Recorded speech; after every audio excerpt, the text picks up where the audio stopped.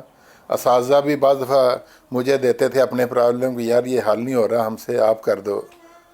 تو میں عید کی چھٹیوں میں بھی گھر نہیں جاتا تھا، وہیں ہاسٹل میں اکیلا رہتا تھا اور میتھ کی کتابیں جتنی تھیں مختلف سبجیکٹ کی وہ کیا کرتا تھا. تو پھر وہ بہرحال تو انہوں نے پھر فیصلہ کیا کہ ٹھیک ہے، آپ کا سپروائزر جو ہے وہ آپ کا امتحان لے گا، ان رائٹنگ بھی اور انٹرویو بھی، اس کے بعد ہم فیصلہ کریں گے آپ کو داخلہ دینا ہے یا نہیں دینا. تو ایونچولی سپروائزر نے لکھا کہ his knowledge is very comprehensive and very good actually and he can easily start his P H D. تو میرا داخلہ ہو گیا. جب داخلہ ہو گیا تو پھر میں نے پوری دلچسپی سے کام کیا کرتا تھا، 7 دعائیں کیا کرتا تھا، قرآن مجید خوب پڑھا کرتا تھا تاکہ دماغ ذرا کھل جائے.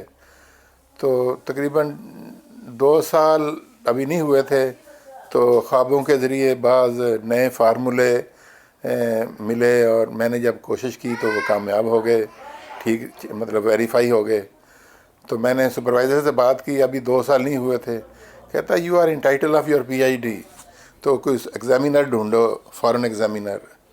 تو ایک امریکہ میں تھے ناسا میں پروفیسر جیمسن، وہاں جو کمپیوٹیشنل میتھمیٹکس کی برانچ تھی کمپیوٹیشنل فلوئڈ ڈائنامکس کی ناسا کے انڈر، اس کے وہ ڈائریکٹر تھے. اور کارنل یونیورسٹی میں بھی مطلب میتھ ڈپارٹمنٹ میں ہیڈ تھے. تو میں نے ان کو چنا. تو میرا ایگزامینر سپروائزر کہنے لگا یہ بہت نوٹیبل آدمی ہے تو بڑا مشکل ہو جائے گا آپ کے لیے. میں نے کہا کوئی گھبرانے والی بات نہیں ہے. میں نے ان کو لکھا کہ I want you to be examiner for my thesis. تو میں نے بریفلی لکھا کہ مجھے ابھی وہ کہنے لگے کہ انہوں نے مجھے خط لکھا، اس وقت خط و کتابت ہوتی تھی، کہ آپ کی یہ جو میں نے سارا پڑھا ہے کہ آپ نے جو کیا ہے، اور میں آپ کو اگر آپ آ جاتے ہیں امریکہ میں تو میں آپ کو آج ہی پی ایچ ڈی ڈگری دلوا دوں گا. انہوں نے یہاں تک لکھا تھا. خیر میں نے پھر اپنی یونیورسٹی سے اوٹاگو یونیورسٹی ڈونیڈن سے بات کی کہ یہ صورتحال ہے. تو ان کہنے لگے ٹھیک ہے آپ ہمیں لیٹر دکھیں، کیونکہ ابھی آپ کے 30 مہینے پورے نہیں ہوئے اور 30 منتھ سے پہلے اگر آپ نے تھیسس سبمٹ کرنا ہے تو سینٹ سے اپروول لینی ہوتی ہے. تو پھر میں نے سینٹ کو لکھا تو سینٹ والے اب حیران ہیں کہ یہی لڑکا ہے جو جس کے مطلب پی ایچ ڈی داخلے کے لیے ہم رکاوٹیں ڈال رہے تھے، اور اب یہ تھیسس سبمٹ کر رہا ہے، اور اس کو انٹرنیشنل لیول پہ ایکسیپٹنس ہو بھی گئی ہے اس کے ریسرچ کی. تو یہ سارا کمال ربا کا تھا، جماعت احمدیہ کا تھا. میں تو اس میں ایک چیس پیس کی طرح تھا. تو یہ صورتحال تھی. تو بہرحال اب میں اپنے واپس ایف ایس سی پہ آتا ہوں. جب میں ایف ایس سی میں گیا تو کیلکولس ایک سبجیکٹ ہے میتھ میں، تو اس کی مجھے ایک کتاب ملی، انڈین آتھر تھا، کافی موٹی کتاب تھی، تقریباً 1.5 انچ موٹی تھی. تو چودھری حمید اللہ صاحب نے مجھے، وہ ہمارے محلے میں رہتے تھے، میں ان کے پاس گھر میں کبھی کبھی جایا کرتا تھا، جو کوئی مشکل مسئلہ ہوتا تھا میتھ کا ان سے سیکھا کرتا تھا. میرا چھوٹا بھائی بھی جب اس نے بی ایس سی فزکس کی میتھ کی تو چودھری صاحب اس وقت کالج میں تو نہیں تھے، وہاں تھے دارالضیافت میں، مگر وہ وقت دے دیا کرتے تھے، اور میرا بھائی ان سے بھی پڑھتا رہا. تو بہرحال میں پڑھتا تھا. تو کہنے لگے یہ ایک کتاب ہے، اگر تم یہ کر لو گے نا تم کیلکولس کے ماسٹر ہو جاؤ گے، ڈفرینشیشن، انٹیگریشن وغیرہ ساری. تو میں نے کہا کر لیتے ہیں. اب کاغذوں کی بڑی شارٹیج ہوتی تھی اس وقت، پین کی شارٹیج ہے، چلیں وہ پین کی بجائے پینسل یوز کر لیں گے، مگر کاغذ بھی نہیں ملتے تھے، تو کہاں پہ کریں. تو میں پھر مسجد چلا جاتا تھا. مسجد میں ایک بلیک بورڈ تھا، تو وہ چاک لے لیتا تھا اور کوئلے لے جاتا تھا گھر سے. تو کوئلوں سے مسجد کی جو تھی، یہ جو بورڈ تھا بلیک بورڈ مسجد محمود کا، اس پہ میں اپنے پرابلم حل کیا کرتا تھا. تو ایک چونکی بنائی ہوئی تھی لکڑی کی، وہ رکھ لیتا تھا. تو مطلب اگر کوئی ساتھ مل گیا تو وہ بھی ٹھیک ہے، مگر اکیلا ہی لگا رہتا تھا. تو میں نے بعض دفعہ 2-3 گھنٹے مسجد کے مطلب صبح سے لے کے دوپہر تک، ظہر سے پہلے وہاں خوب میتھ کیا کرتا تھا. اس طرح دوسرے سبجیکٹ بھی جو میں کر سکتا تھا وہاں بورڈ پہ وہ کر لیا کرتا تھا. تو یہ ہمارا مطلب معیار تھا. اساتذہ بہت ہی پیار کرنے والے تھے، اور حد سے زیادہ ہماری ہر لحاظ سے تربیت کرنے والے، ہمیں ایک بہترین شہری بنایا تھا. تو دعا ہے کہ اللہ تعالیٰ جو فوت ہو گئے ان کو گری کے رحمت کرے، اور ہمیں ان کی نیکیاں جاری کرنے کی توفیق دے. تو جو زندہ ہیں ان کو بھی میں سیلیوٹ کرتا ہوں، اور کہ انہوں نے ہمارا کریکٹر بلٹ اپ کیا ہے، ہمیں ایک بہترین شہری بنایا ہے. جزاک اللہ خیر جزا. السلام علیکم.